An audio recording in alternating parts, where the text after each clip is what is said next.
intuitivamente compreendia aonde poderia abastecer-se da água a dessedentar suas sedes. Lançava sobre o solo as raízes profundas, a fim de buscar dentro dele os nutrientes que angariariam todo o recurso para se tornar a árvore que um dia desejava ser.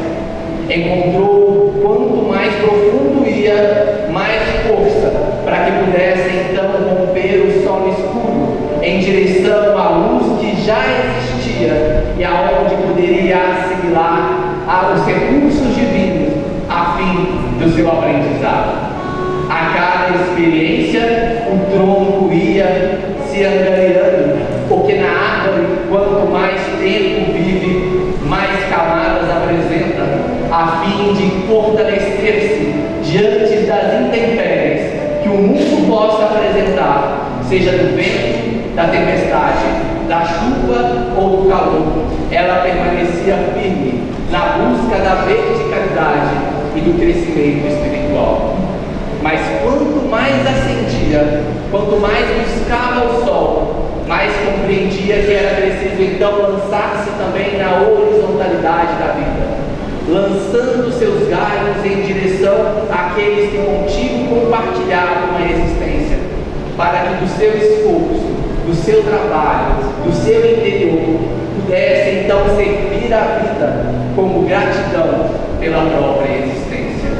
Foi assim que da semente pequena, que agora já se tornava árvore frondosa, verdejante diante da paisagem morta, passou a acolher-se sobre a sua sombra o viajor cansado, que por aquele mesmo caminho que um dia também transitou, agora poderia recostar-se em seus galhos e ombros, para que pudesse descansar-se da sua própria trajetória.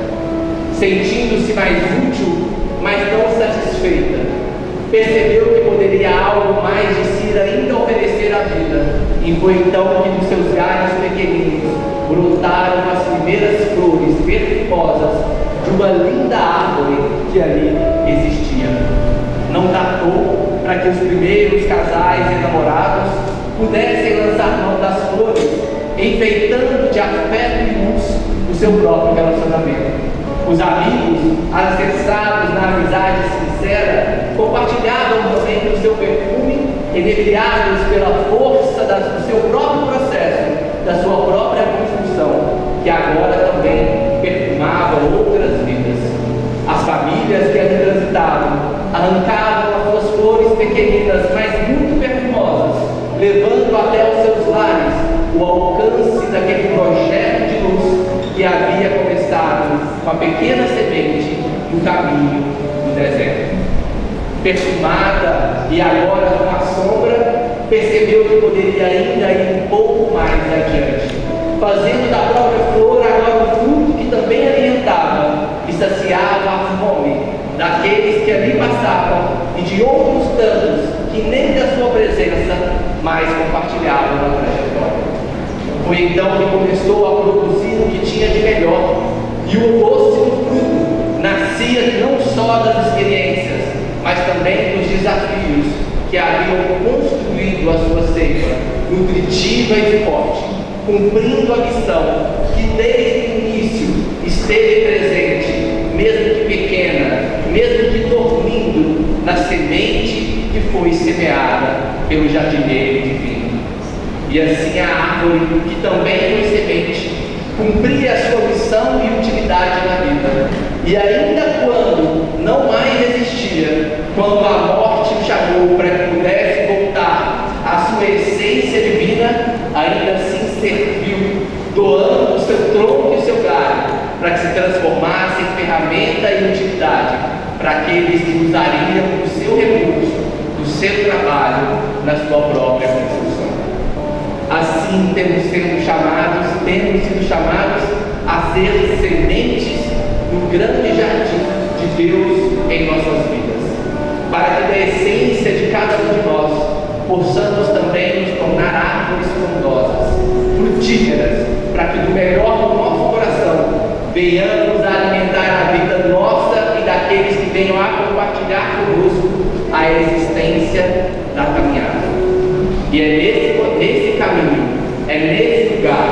o amor surge como o azul divino, nutritivo e revigorante, que nunca nos abandona, nunca nos abandonará.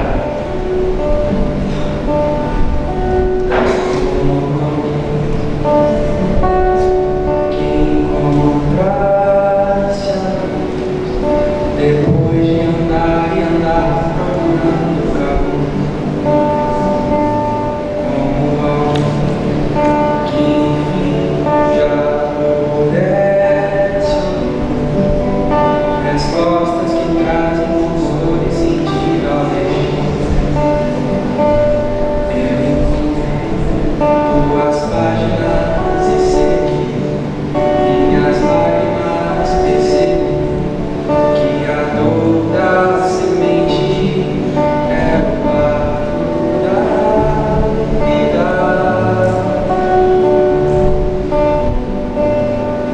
Como alguém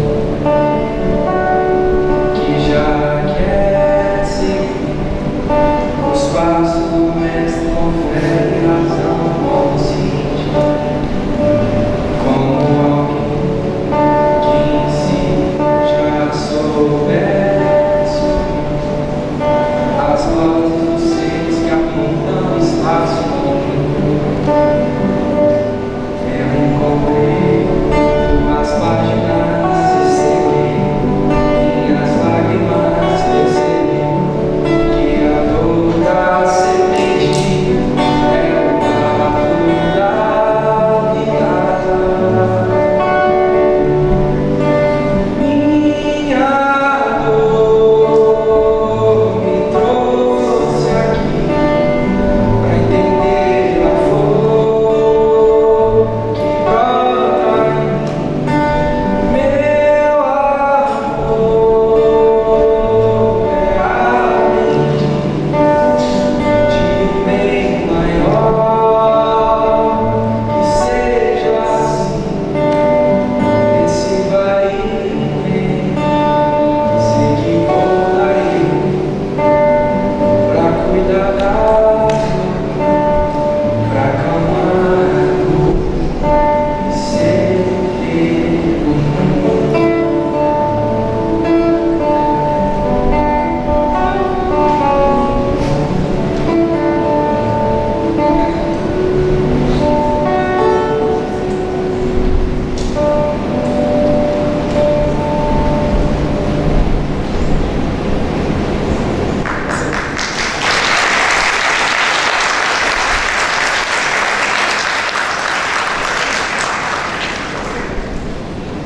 Vamos acender a luz um pouquinho.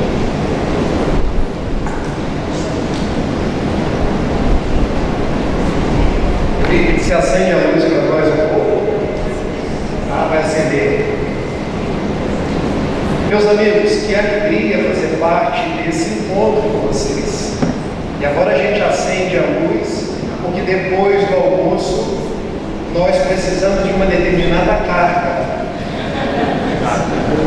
Uma carga espiritual para nós nos mantermos vibrantes do reino. Vocês não sabem o quanto é bom estarmos aqui, fazermos parte desse grande grupo da família de Cristo, da família espírita, e podermos escutar o Pedro, escutar a declaração do Marquinhos. Aliás, eu depois preciso perguntar a ele como ele consegue decorar um verso tão grande. Os artistas conseguem fazer isso e um pouco mais. Vejam, o nosso tema é para falar do amparo divino, da confiança em Deus, da construção da serenidade, da construção da paciência nesses dias difíceis que nós estamos vivendo. Tem alguém aqui que não passe por dificuldades? Nós somos 8 bilhões de criaturas encarnadas, conforme dados de novembro de 2022, 8 bilhões de criaturas que passamos por problemas. E precisamos, nesse processo de construção do vínculo com a divindade, estar no mundo dando o nosso melhor e sabedores de que o melhor virá para nós. Estamos num grande processo de aprendizado. E para que isso fique vivo nas nossas mentes, eu quero contar uma história. era uma médica materialista. Ela não tinha essa semente da fé tão bem declamada pelo nosso Marcos. Alguém muito dedicado à sua profissão, alguém que cumpria os seus deveres como ninguém. Todos os dias ia ao hospital, cuidava de pacientes com câncer.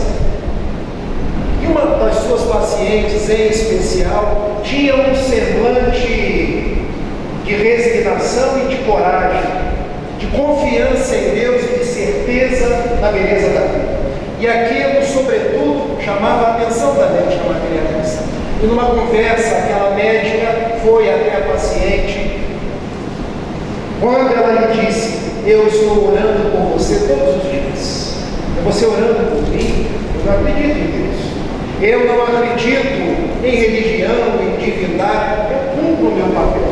E a paciente redargueu: cumpre muito bem. Graças a Deus eu estou aqui. Graças ao seu esforço, ao seu estudo, graças à ciência. E é exatamente pelo seu esforço que eu oro por você todos os dias. E a médica está perdendo o seu tempo. Não, o tempo nunca é perdido. E eu estou fazendo algo que eu sei que um dia você vai precisar. Porque cada prece minha eu faço como sendo um depósito.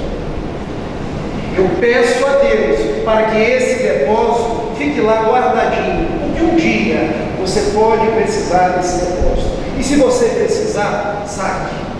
Peça a Deus, o grande depositário da vida, para utilizar esses recursos. Eu acho que não vou precisar, mas sim, todos nós precisamos.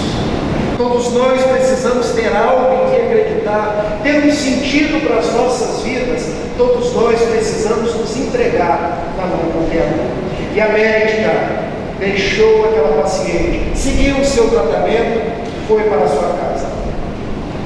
Um dia, ela estava ali na sua mesa de cabeceira quando recebeu o telefonema: venha rápido para o hospital. E ela: por quê? Um jovem foi atropelado. E ela: será que é meu filho? Venha para o hospital porque esse jovem está muito mal. E ela: deve ser o meu filho. E deu as características quando a médica: é o meu filho. E ela correu para o hospital. O menino estava morrendo, literalmente, e ela se lembrou, não acreditava em Deus. Mas havia uma paciente que orava por ela, que fazia depósitos diários no banco da providência divina. E ela vai até o caminho. Senhor Deus, eu não acredito em Ti, mas há alguém que acredita. E todos os dias esse alguém fez um depósito em meu nome. Deve existir uma conta corrente no meu nome. Se existir, eu quero fazer um saque. Que esse saque possa ser feito não por mim, porque talvez eu não mereça. Eu nunca acreditei em Ti. Mas eu peço pelo meu filho que está na cama do hospital. E deu os detalhes, deu o nome do médico, deu o número do quarto. E naquele mesmo instante o menino estava pronto para morrer. Ele veio à vida novamente, recuperou-se e ela começou a chorar. Senhor Deus, eu antes não acreditava em Ti, mas doravante eu tenho certeza da Sua existência. Tenho certeza que na vida tudo se encadeia, do átomo ao arcanjo, do microcosmo ao macrocosmo. Tenho certeza que as pessoas existem porque há um Criador. Tenho certeza que há brilho no olhar, porque antes há o brilho da divindade. Eu tenho certeza que o perfume das flores, de todas as flores, que o canto dos rouxinóis, existe uma causa. E essa causa, causadora de todas as coisas, essa inteligência suprema, permite que eu esteja aqui, que antes era incrédula, agora acredito em Ti, para te dizer muito obrigado. E ela foi até a paciente para lhe agradecer. A paciente havia desencarnado. Talvez a missão daquela paciente fosse devolver o grande contributo da fé, a grande fortaleza da fé à médica que nada acreditava. A paciente desencarnou, como todos nós vamos desencarnar. Mas a certeza da providência de Deus, o nosso elo que com Ele se estabelece através da confiança, é o grande chamariz que nos guia nos dias difíceis da humanidade. E eu pergunto para vocês, como anda a vossa fé? Será que a nossa fé é uma fé titubeante ou a nossa fé se faz robusta? Será que nós estamos nos entregando na mão de Deus ou estamos sendo tocados ao sabor das circunstâncias? E quando ligamos a televisão, guerra ali, guerra acolá, problemas na família, problemas sociais, nós nos entregamos à desesperança, quando Deus é a eterna esperança. Nós nos entregamos ao desânimo, quando recebemos desse Criador divino um ânimo para continuar. Como anda a nossa fé? Muitos interpretam a fé como um processo de crença, mas crentes são, inclusive, os torcedores do Flamengo. Vocês concordam? Porque quando o Flamengo vai jogar, o flamenguista diz assim: eu acredito que nós vamos ganhar, nós vamos ser campeões, mas pode ser que sim, pode ser que não. Fé é muito mais do que um processo de crença. Fé vem da palavra hebraica emuná, que chegou do grego pistes, que chegou do latim fides, e que quando nós trazemos para o português, não é o verbo acreditar, mas é o verbo confiar. Então, o grande segredo para nós vivermos esses dias da atualidade, da contemporaneidade, é confiar. Fiar junto com Deus os destinos da nossa vida. E agora eu reformulo a minha pergunta: nós estamos fiando com Deus os destinos da nossa vida? E olha o paradoxo. Quando o Marquinhos entra no ônibus lá em São Paulo, para vir até Divinópolis, ele por acaso vai até o motorista do ônibus checar se o motorista jantou no ano passado? Ele vai checar se o motorista está em dia com o exame psicotécnico? Ele vai checar se o motorista tem algum problema mental? Não. Ele se entrega na mão do motorista, ciente que vai sair de São Paulo e vai tomar um café com pão de queijo no sofá de Minas. Por que a gente confia no motorista e não confia nas mãos do motorista que guia as nossas vidas? Já pararam para pensar? Quando nós vamos fazer uma cirurgia, nós confiamos no médico chamado anestesista. Já pararam para pensar que se ele errar a dose, um pouquinho mais, um pouquinho menos, algo grave pode nos acontecer? Mas a gente faz a cirurgia, eu sairei bom. Por que a gente não tem a mesma confiança no médico de almas que é Jesus? E quando a gente vai na padaria pela manhã para comprar um pãozinho de sal, tudo de bom, tudo de bom, como se diz aqui. Alguém vai conversar com o padeiro: você colocou bromato demais nesse pão, não? Você não deixou cair alguma substância venenosa nele? Não. A gente leva o pão para casa, passa a manteiga e lá no Rio a gente coloca mortandela. Come, que é uma beleza, porque a gente confia no padeiro. Por que a gente não confia da mesma forma em Jesus, que nos traz o pão da vida? A fé, esse processo de confiança que o Cristo nos disse: se tiveres a fé do tamanho de um grão de mostarda, direis para uma montanha, transporta-te daqui para acolá, e ela se transformará.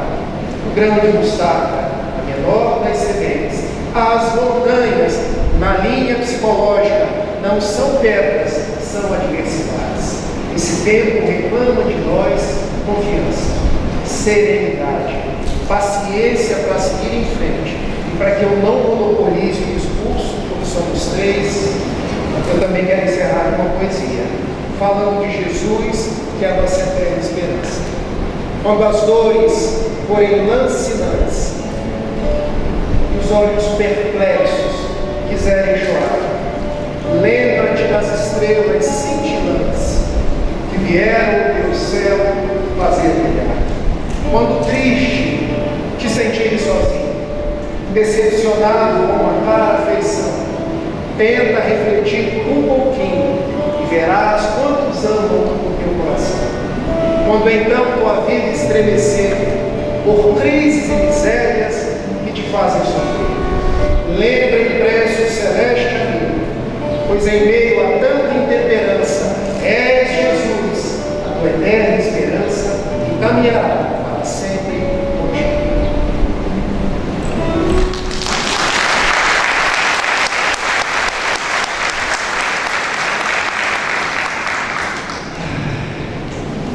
Bem-aventurados somos nós, vocês, amigos e amigas, que compreenderam que a fé é uma construção íntima da comunhão com o divino. Num outro momento, outra oportunidade de atividade, lá em graduação, então uma moça chegou em mim no momento das perguntas, do painel de perguntas, eu falei, ela tem como? E ela perguntou assim, poxa, tem tanto tempo que eu estou no movimento, já fui católico, já passei pela igreja evangélica, agora eu estou aqui no espiritismo. Fala-se tanto de fé e eu falo que eu tenho fé, mas na verdade é tão difícil. Como que faz para ter essa fé? Como ter essa confiança em Deus, fiar com o divino? Eu falei assim, senhora, eu disse, se a senhora descobrir, você me liga. Nós vamos escrever um livro juntos, nós vamos ajudar gente demais, inclusive eu. Porque a fé, ela não está ainda íntegra em nós, da forma como que gostaríamos. Mas sabe por quê? Justamente porque é um processo que exige paciência, construção. E aí, tentando organizar melhor o pensamento naquele momento, eu voltei para ela uma pergunta e falei, mas e você? Quanto tem se permitido viver as experiências com o teu Deus? Quanto tem se permitido a viver as experiências da vida? De olhar para as oportunidades, para os momentos que nos rodeiam, que fazem parte desse episódio maravilhoso da novela da vida, ou da série, enfim, o que quiser. Quantas vezes você se permitiu se fazer presente a essas experiências que todas fazem parte desse momento com Deus? Quantas vezes você se permitiu viver a experiência com Deus? Porque isso é a construção da fé. Basta que a gente tenha, como diz Paulo na carta aos Romanos, tendes fé em ti mesmo diante de Deus. Tendes fé em ti mesmo diante de Deus. Que é justamente esse olhar para dentro, para esse mundo, esse universo, que a gente às vezes acha que só existe do lado de fora, mas está aqui dentro, sabendo da eternidade que é a nossa alma, a bagagem infinita de recursos, de alicerces que nós temos e carregamos ao longo de todos esses tempos, e que a gente às vezes tem tanto ignorado, tanto deixado para lá, sendo que é ali o mundo que pede a nossa atenção, que pede acreditar em nós mesmos, que pede coragem, que pede esperança. Esperança, a bendita irmã da própria fé. Olhar para dentro de nós, para esse coração que é um vaso de terras férteis, pedindo socorro muitas das vezes entre choros e soluços, com atenção ao nosso próprio respirar, esse amor direcionado para nós mesmos, porque afinal Jesus deixou um ensinamento supremo. Ame, assim como encontra a luz de amar a ti mesmo. Assim como encontra a luz de amar a ti mesmo. E não se engane, porque aqui eu não estou excluindo a presença do outro. Muito pelo contrário. Mais cedo a gente estava refletindo com os jovens, e aí veio a questão do egoísmo e do amor próprio. Egoísmo é uma coisa, porque o egoísmo a gente realmente exclui totalmente o outro da nossa vida. E olha para nós de uma forma cega. Apenas vê, não enxerga.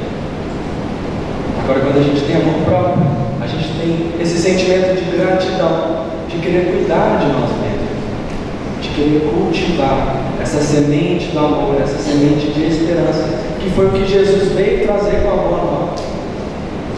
Na série The Chosen, eu não sei aqui quem já assistiu, se não assistiu, está perdendo. Muito obrigado, isso é maravilhoso. Assim, é spoiler, mas spoiler a gente sabe que sobre Jesus é o que mais tem, né? Tem uma passagem que Jesus estava com a Maria Madalena. Na verdade, eles estavam no acampamento com os apóstolos. Maria Madalena tinha acabado de ser, podemos dizer, resgatada por Jesus. Ele tinha ido atrás dela, tirado ela daquela situação, do barzinho que ela estava lá, daquele processo todo difícil que ela estava passando, e decidiu que escolheu seguir Jesus. Passado o tempo, estava nesse acampamento e ela começou por questões próprias, pelas suas fragilidades, pelas suas vulnerabilidades, ou seja, por quem ela era, por quem ela se encontrava naquele momento, a de novo voltar para aquele lugar, para aquela posição, e foi embora, sem falar nada, sem dar tchau. E aí Jesus, atrás dela, ficou desesperado, não achava, cadê ela? Aí ele pediu Levi e Pedro carinhosamente: olha, por favor, vão atrás dela. A importância de amigos, a construção da fé. Vão atrás dela. Passado o tempo, eles se encontraram, pegaram ela e levaram de volta para Jesus. Ela chegou para perto dele e falou assim: olha, eu não mereço estar aqui, não mereço tua atenção, não mereço teu cuidado, não mereço o teu amor, não mereço o teu carinho, não mereço os teus olhos, que não apenas me veem, mas me enxergam. Não mereço. E aí ele carinhosamente chega nela e fala assim: oh Maria, em momento nenhum eu esperava de você que acertasse sempre, ou que fosse perfeito. A única coisa que eu preciso de você agora é o seu coração. É esse coração, esse vaso de terras férteis, porque nós temos um potencial divino enorme dentro de nós, pedindo socorro para se expandir, para transbordar. E é o que Jesus fala: só preciso que você me ofereça esse vaso para a gente plantar a semente junto, cultivá-la e deixá-la crescer. Porque nós somos luz, nós somos amor, nós somos afeto. Temos muitas dificuldades, a gente tropica demais, nossa Senhora, mas faz parte da construção. Daí talvez uma das mais delicadas virtudes, a tal da paciência, o estudo da paz, né? A paciência que é, na verdade, esse movimento constante de buscarmos sempre nos transformar, recomeçar. Todos os dias nós temos provas da existência de Deus. Nós temos provas da existência de Deus ao olhar pela janela, com o amanhecer do sol, no nosso ambiente de trabalho. Basta a gente permitir, porque Deus está ali, na nossa cara. Mas se permita viver essas experiências, se permita fiar com Deus, está pertinho. Ele pede comunhão. João 15,15: já não vos chamo mais de servos, porque o servo não sabe o que faz o vosso Senhor. Chamo de amigos, que eu quero é pegar na sua mão e seguir esse monte aí junto. E nos momentos que você sentir dificuldade, não se preocupe, eu vou estar lá para te carregar. Mas não tem outra, a gente vai chegar em outro. Essa é a certeza da vida. Basta a gente respeitar esse processo e aproveitar das oportunidades. Jesus é o caminho, nos mostra como caminhar. É a verdade, nos mostra a luz, a lucidez. É o que liberta, mas ele também é a vida.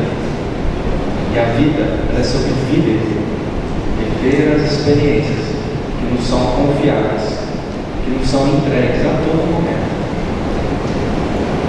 O próprio ato de respirar e de acordar já é uma oportunidade de experiência com Deus. Eu gostaria agora de convidá-los, se puder, vamos desligar as luzes novamente, achar uma posição confortável na cadeira. Eu sei que o pós-almoço está difícil, né? O desdobramento está bem tentador, mas a gente vai tentar relaxar. Nos falta talvez no dia a dia e na correria para conseguir estabelecer essa comunhão, esse elo, essa união com Deus, pela falta de conectarmos conosco, com nós mesmos. Então,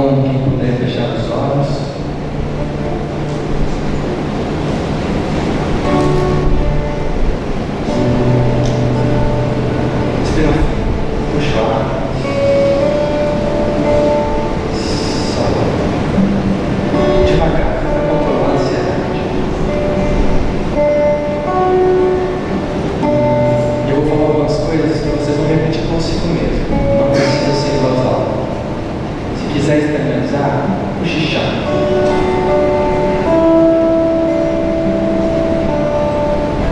Repita: eu me perdoo.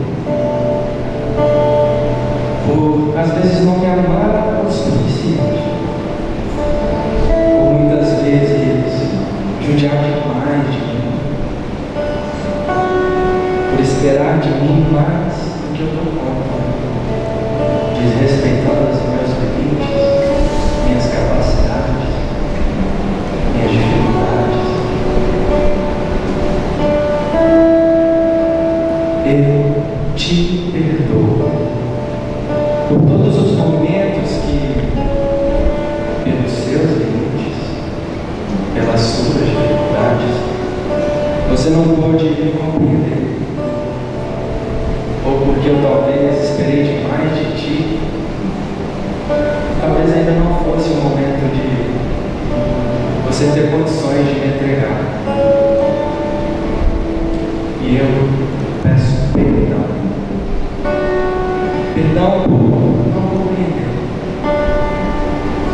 por ainda não ter te entregado o meu melhor, por ter esperado muito de você para que preenchesse as faltas que ainda em silêncio, meditando em si mesmo, sentindo as batidas do próprio coração. Escuta. Bendito és tu, amado, que perante ao limbo da experiência se coloca como humilde aprendiz, permitindo-se viver os generosos e luminosos momentos de aprendizado. Siga ciente que a presença do Divino Amigo, quando edificada em seu coração, florescerá todo o auxílio luminoso do amor. Permita-se viver cada segundo com esperança e coragem, cultivando as terras do coração, onde as sementes de amor possam encontrar profundidade para se enraizar. A paz e a felicidade que almejas se encontram do outro lado da escuridão, que na verdade só é escura se ainda não descobrires a tua luz interior.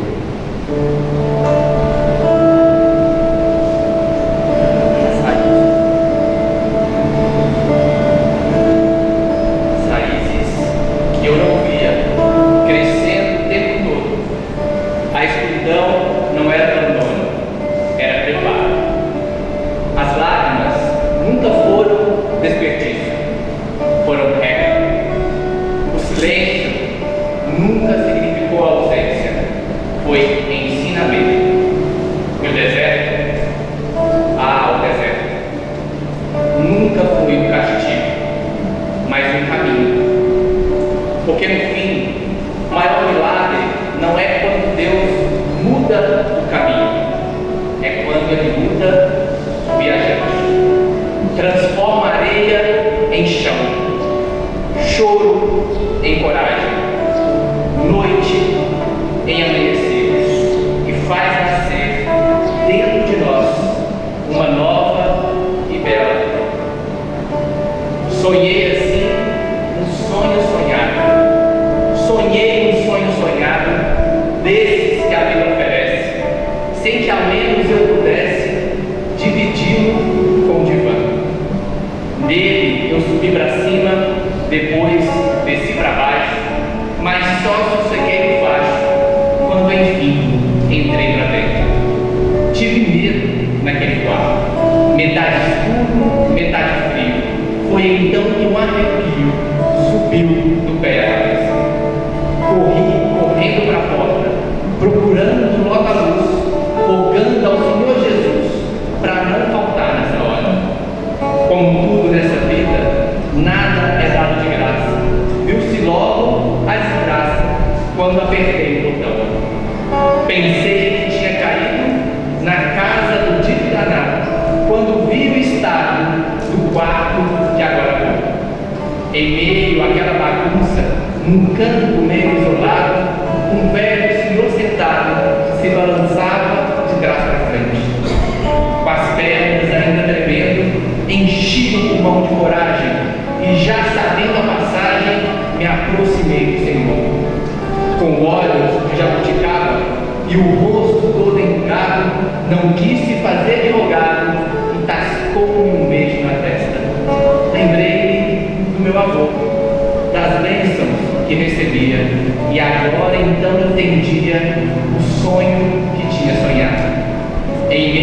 aquela bagunça, o Senhor que me beijava nada mais se apresentava que eu mesmo no amanhã, mostrando que nessa vida não há escuro nem frio que resista ao firme fio do tempo que faz durar.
Meus amigos,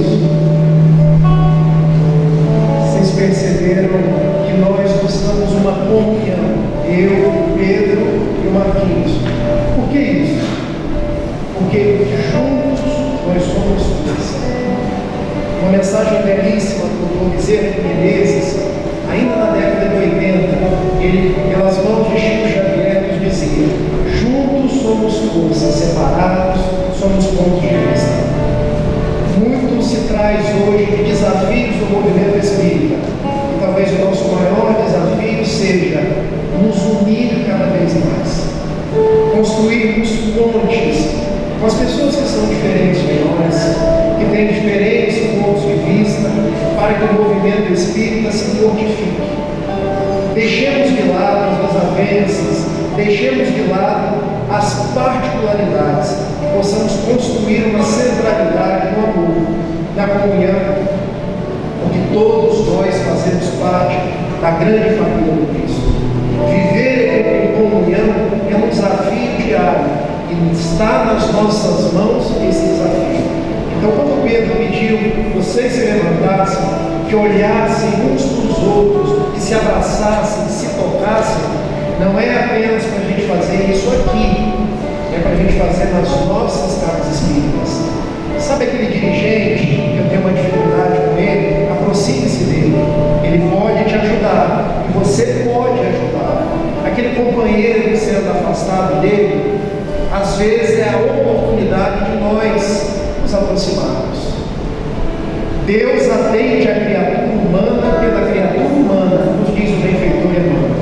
Então nós precisamos nos unir mais, acolher mais e deixar extravasar esse sentimento que parte de nós, mas pulsa do coração divino em favor de todos nós.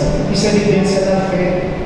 Porque a fé não é apenas algo da minha crença ou da minha confiança, mas a fé é um grande propósito de nós estarmos juntos, unidos, para construir um mundo melhor. Nós agradecemos a cada um de vocês, agradecemos esse encontro de Divinópolis que nos possibilitou estarmos juntos para que vocês igualmente estivessem e se mantivessem vivos.